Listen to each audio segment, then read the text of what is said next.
I'm Rob Givens. I served 27 years in the United States Air Force, flying both A-10s and F-16s. You often hear that air war is a very clinical endeavor, that it's a bit like Nintendo, very dispassionate and very clean and antiseptic. Well, one night, 300 miles behind enemy lines, at 30,000 feet, at 1.2 times the speed of sound, squarely over Baghdad, it seemed anything but antiseptic. I was a lieutenant colonel in the 524th Fighter Squadron out of Cannon Air Force Base in New Mexico, and we had deployed to Al Jaber, Kuwait in December of 2002 in preparation for the shaping operation that would also eventually lead to the invasion of Iraq. We flew our first real wartime combat missions on the 19th of March. I was a night guy. As the second in command of the squadron, we divided up the squadron into two halves. Half would fly days, the commander took that half, and the other half would fly nights, which was my responsibility for my half of the squadron. So on the night in question, March 28th, roughly 10 days into the campaign and the invasion of Iraq, I woke up like I normally did at the crack of about 4 p.m. We're the Air Force, so we believe in a little bit of creature comfort. And I woke up in my trailer, in my room, where I had my own bathroom, where I could shower, have some form of privacy, and just be able to collect my thoughts before heading out the door. It's always good to go to war clean versus having slept in your own filth.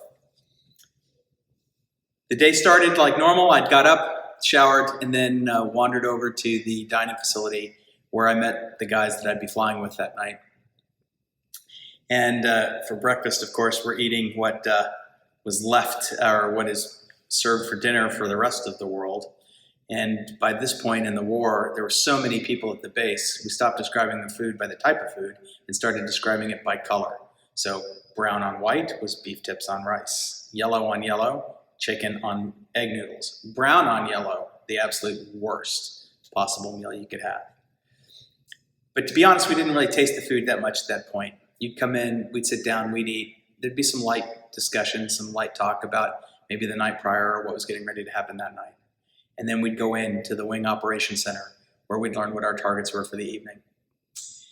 It's very ritualistic. You'd get in, you'd look at what intel had, you'd take a look at what the reports were from the earlier sorties, what had been active with threats, what type of targets guys had gone after, who'd been shot, who hadn't, what all was flying, what was going on around you.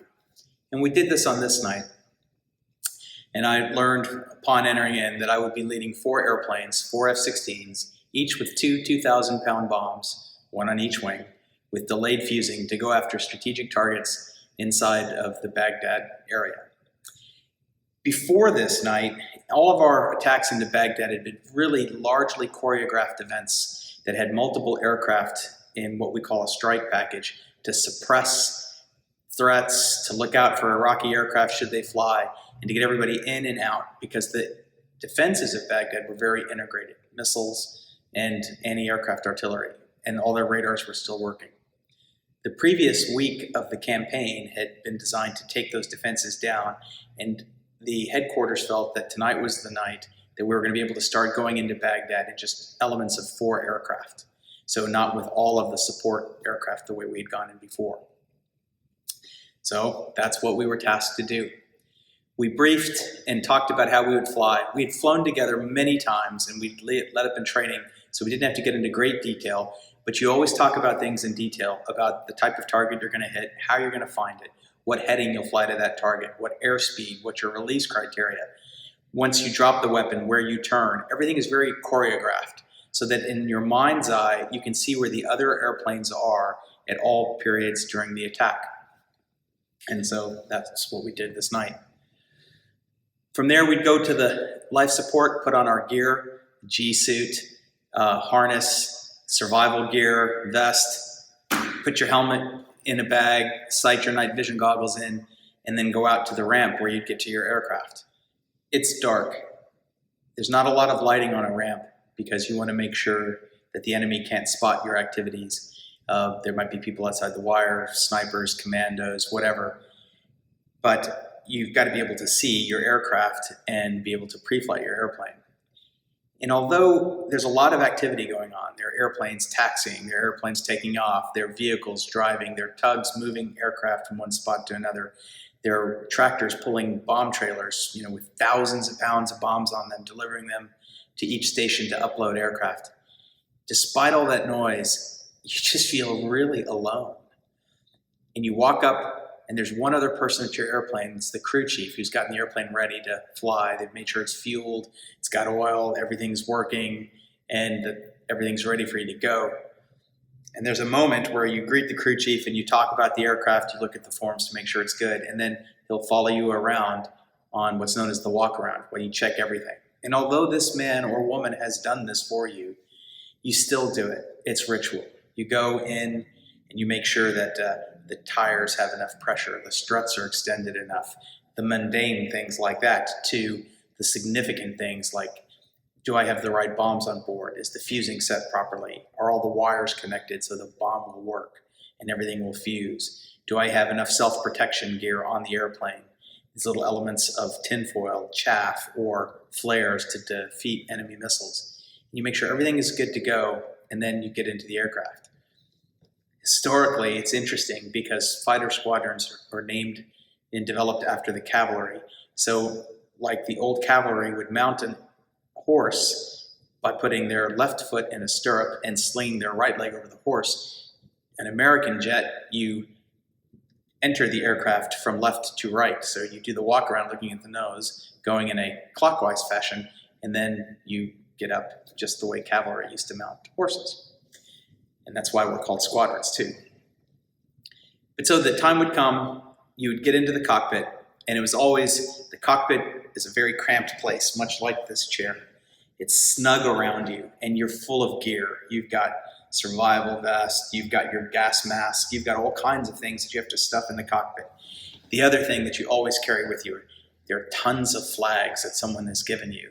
Fly this flag for my father, fly this flag for this store, for my friend at home, or whatever.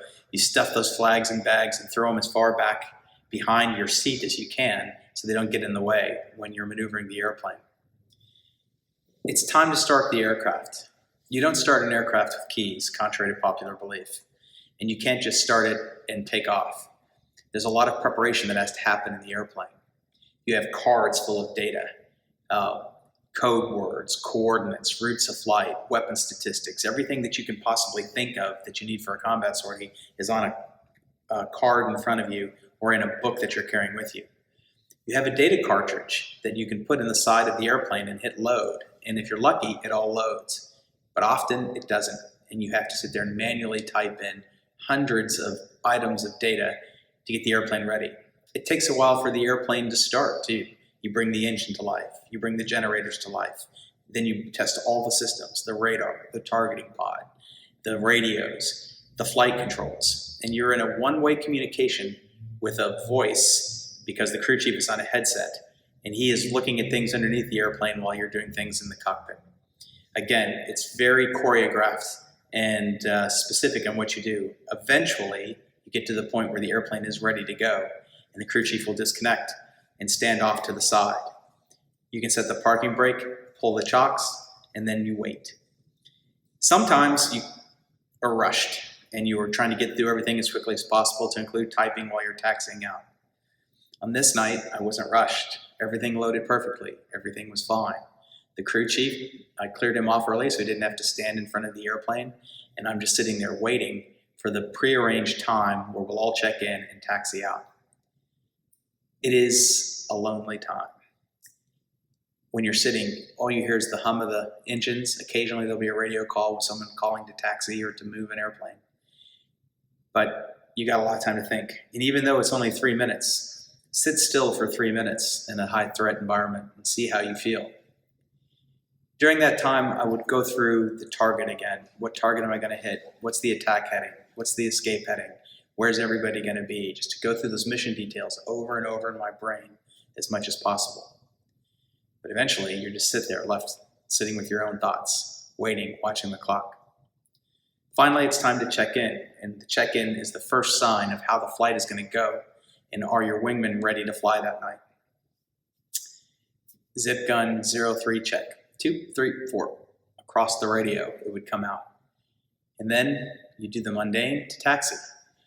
Again, the base is not very well lit, so you have to be very careful taxiing. You're taxiing an airplane with about 12,000 pounds of fuel, 4,000 pounds of high explosives, 4 air-to-air missiles, and chaff and flare and enough electronics to be able to fry a small city block if you needed to.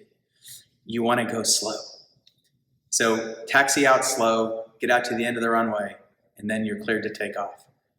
And it's at that point where you transition. All the thoughts, anything you had, any doubts, any question you had in your mind starts to go away because you just feel the throttle slide forward. You feel the afterburner ignite. A flame about 14 feet comes out the back of your aircraft, and you're instantly thrust back into your seat and propelled down the runway, keeping it centered, and then finally the freedom of lifting off. Up you go. Wheels up. I'm in the airplane. I'm in my environment. There's a saying in the fighter pilot world, you don't strap into an airplane, you strap an airplane onto you. Guys that get experienced really feel that, and that's what it feels like. I am flying. I'm not flying an airplane. I am flying. All 4 airplanes get up, we point up, and we start heading in from Kuwait into Iraq. There's a ton of administrative trivia that has to happen. You check in with a controlling agency so that you're labeled as a friendly and not shot down. You do some last-minute checks to ensure that everyone's got fuel, that there's no problems with any of the aircraft, that all your systems are working. And then you do one last check before you cross the border or cross the fence, as it's called, to make sure that everything is working, because you don't want to take a bad airplane into combat. And then the biggest thing you start doing from that point in time is listening. Because on the radio, the war is going on, and that's what you hear. You're starting to build a picture of what you're going to face as you get closer into the target area. Are the gunners shooting tonight? Is tonight the night the Iraqis decided to fly airplanes? Are the missiles active? Are there other airplanes in trouble? Are people finding lucrative targets? Is the weather bad? All of these things you're listening and you're building your picture as you're driving up to the north. We had discovered something by accident. The simplest and the fastest way to Baghdad from where we were was a straight line, which would have been essentially south to north to hit targets in that capital region.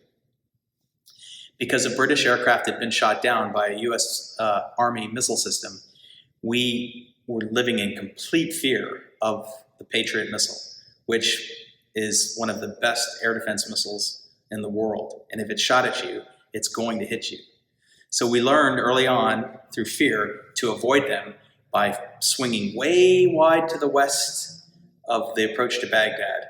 And then there are several lakes to the southwest of Baghdad that you could come in and come over. And you stayed outside of the radar fan of the Patriot missile, so you knew you wouldn't be engaged should they have a mistaken identity. So you'd fly out to the west, attack Baghdad west to east, come back out east to west, and then fly this large loop home to stay outside of the Patriot radar range. The problem with that is it took a lot of gas, so you only had enough time for one pass. But when hitting a strategic target, that's all you want to do, because you're in an area that's very highly defended. You want to go straight in, hit your target, and go. On this night, we got up, we climbed, we're up at about 30,000 feet in a formation of 4 aircraft, which means the closest airplane to you is about 1.5 miles away. You don't fly in close formation like you do in the movies in combat. It's night. It's cold in the cockpit. You've got a heater, but I never really turned it on because I knew that once we were doing the final attack heading, that my blood pressure would be up and I'd be sweating like crazy. So I didn't want to be warm. I wanted to be as comfortable as possible. But in those drone times, the times when you're going from point A to point B and not much is going on, it's just really cold. The sky is completely black, and you can see more stars than you ever even imagined. I turned the cockpit lights down as low as possible to get some form of night vision. Although I have night vision goggles, I'm trying not to use them at the time because I want to be able to have more of a picture of the ambient lighting. And then you're just droning to the target. It keeps counting down as you're getting closer and closer. On this night, as we're coming into Baghdad, you could tell it was an active night. There was anti-aircraft artillery going off everywhere and the occasional rocket launch. There was a lot of radio chatter about things that were going on, but you could see it. And in the night sky in the desert, you can see stuff that's 50 to 100 miles away. And it's just building. Imagine seeing the fire and knowing you're flying to it and going towards it, and you're going to have to go through it to get in. The one good thing about our west to east run into Baghdad, because of the US Army Patriot missile, is we learned that the Iraqis had anticipated us approaching Baghdad from the south, so the majority of their guns and missiles were there. By coming in from west to east, the defenses weren't as heavy. They were still out there, but they weren't quite as heavy. So we planned our attack runs that way. On this night, I'm coming in to hit a target squarely in the heart of downtown Baghdad. And I've got two distinct aim points because I have two bombs. The difference in 21st century warfare from the air is that one bomb will hit one target. They're highly accurate. We were carrying satellite-guided bombs. So we were approaching, each of us had our own target. 4 airplanes, 8 aim points. And you want to make sure you're set up for the right one. So you go through a ritual. We hit the first initial point, pointing towards the target, about from west to east, about a 090 heading. And you want to get as fast as you can go, because the faster you go, the further away you can throw the bomb, and the quicker you can drop it and get out. 4 airplanes, in we go to hit the target. I go to drop my first weapon, and you don't, it's not like the old days where you hit a switch or something and a bomb comes off, but you have a consent switch. I hit the consent switch on the stick and watch the countdown, and when the jet says, I'm at the right release point, the bomb will come off. And then you select the next target, make sure the airplane understands that and is talking to the bomb, and then you hit the button again until that bomb comes off, and then you're able to do your escape maneuver. The problem with any of those bombing runs is that you can be as maneuverable as you want to, but up to a point, normally about 2 minutes prior to the release of the weapon, you need to be a nice, stable, level platform, which is great for the bomb. It's also great for the people that are trying to shoot you because you become a predictable target.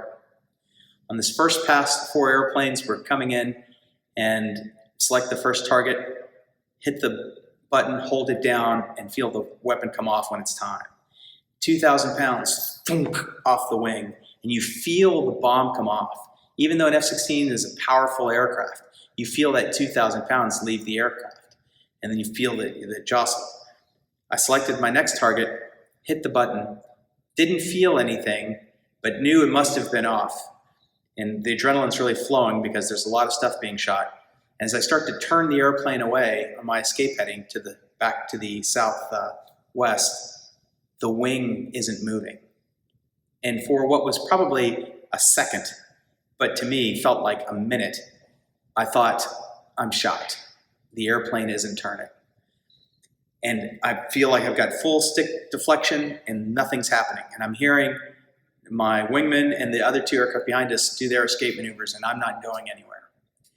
Finally, again, for what seemed like an eternity, I realized that the bomb is still hanging off the jet. It didn't come off. It failed for some reason. And the reason my airplane isn't performing like I'm used to it performing is because I have a 2,000-pound weight on my wing, and the wing isn't turning into the light wing the same way that it normally should. Finally, I'm pulling seat cushion out of my rear end as I'm escaping away, and I'm looking at the bomb, trying to figure out what I can do now. And what it boils down to in an F-16 is if something doesn't work, you turn it off, and then you turn it back on again. And hopefully, it'll work. That'll even work occasionally with the motor, although it's not advised because there's only one. But radar, targeting pod, bombs, whatever, you can cycle the power off, cycle the power back on, and hopefully everything will come back to life. So as I'm coming off target, I realize that we're still being shot at, but we're getting away back towards the safer area outside of Baghdad. And I recycle the power on my bomb, and the bomb starts coming back to life. So now I'm forced with the decision of, am I going to go back into that target area? I think about it for a little bit and realize that I'm not coming home with this bomb. I'm going to hit my target, my last target. That's the last one. We had 8 targets of the 4 airplanes. 7 of them have been destroyed and 1 is remaining. I'm going to hit it. It could probably be hit again tomorrow, but we're here already. I'm not coming home with this bomb. But the number 3 and 4 airplane, I know are going to be low on gas. I send them home. So it's me and my primary wingman. So just 2 of us. I also realized that there's no sense in dragging him back into Baghdad because what's he going to tell me that I don't already know? Yes, I'm going to be shot at. So I camp him out above 30,000 feet at the lakes to the southwest of the city. And I decide that I'm going back into the target. This is where all of my plans start to collapse. Because I'm low on gas now, because of the way we had to travel from west to east, my only option is to go from south to north and then back to the south again. So as I'm blitzing in, I set up to make my attack round with my 1 bomb. I am now flying over all of the main defenses of the city. And there is stuff coming up everywhere. And I can see it to the left and to the right, and they're basketball-sized things of flame that are up to 30,000 feet, and it's 8,500 millimeter giant anti-aircraft guns that are blazing away. And below me, there are 57 millimeter anti-aircraft guns, which are putting stuff everywhere. Still below my altitude, but you just see it. And I just remember being so alone going into this, but with such a rage and such a feeling of, I will deliver this weapon. And I let my world go from this to focusing down to my attack heading, my run in line, and the countdown to the weapon. And I'm watching the seconds count down until I know the bomb will come off the jet and it'll hit the target. And the only thing in my mind at that time is, dear Lord, let me drop this bomb before I get shot. And all I wanted to do was get the bomb off the jet before they hit me, because I was sure there's no way I'm getting through this as a single airplane with all the stuff going on through their most defended areas. Lo and behold, I get to the release point, and now I do feel the weapon come off. And now it's freedom again, because I don't have to be straight and level. I don't have to fly a predictable course. And I'm maneuvered so violently in that airplane that things are flying around the cockpit, sweat's coming up out of my mask. But all I'm doing is getting out of Dodge as fast as I can. And once I can't really light the afterburner, because that's a giant sign. You'll see this large flame from the ground that just says, shoot me. But I'm able to have the power up as much as possible and start ramping downhill to get as fast as possible and maintain myself over the speed of sound, being a very hard target. And I fight my way out of that and finally get back to the lake, where I am trying to calm myself down and re-link up with my wingman who's orbiting so the 2 of us can fly home. And we managed to do that. We found each other using night vision goggles and the radar, and then we ended up pressing home, very low on gas, but all the way back to Kuwait, where we would land, refuel, rearm, and do that same thing 2 more times that night. So there's a rage that takes over one's body. You transform. I am not the person today that I was in the cockpit to the south of Baghdad on March 28th. I was something different at that point in time. Shakespeare has an example of that. In Henry V, the English army is laying siege to the town of Harfleur in France, and they've tried to breach the wall, and it didn't work. And they were making the decision to have to go in one more time to try and take the city. Once more into the breach, dear friends, once more, or close the wall up with our English dead. In peace, there's nothing so becomes a man as modest stillness and humility. But when the blast of war blows in our ears, then imitate the action of the tiger. Stiffen the sinews, summon up the blood, disguise fair nature with hard, favored rage. Now set the teeth and stretch the nostril wide. Hold hard the breath and bend up every spirit to its full height. On, you noblest English, whose blood is fed from fathers of war proof. Dishonor not your mothers. Now attest that those whom you call fathers did beget you. Be copy now to men of grosser blood and teach them how to war. And you, good yeomen, whose limbs were made in England, show us here the mettle of your pasture. Let us swear that you are worth your breeding, which I doubt not. For there is none of you so mean and so base that hath not noble luster in your eyes. I see you stand like greyhounds in the slips, straining upon the start. Follow your spirit, and upon this charge cry, God for Harry, England, and St. George!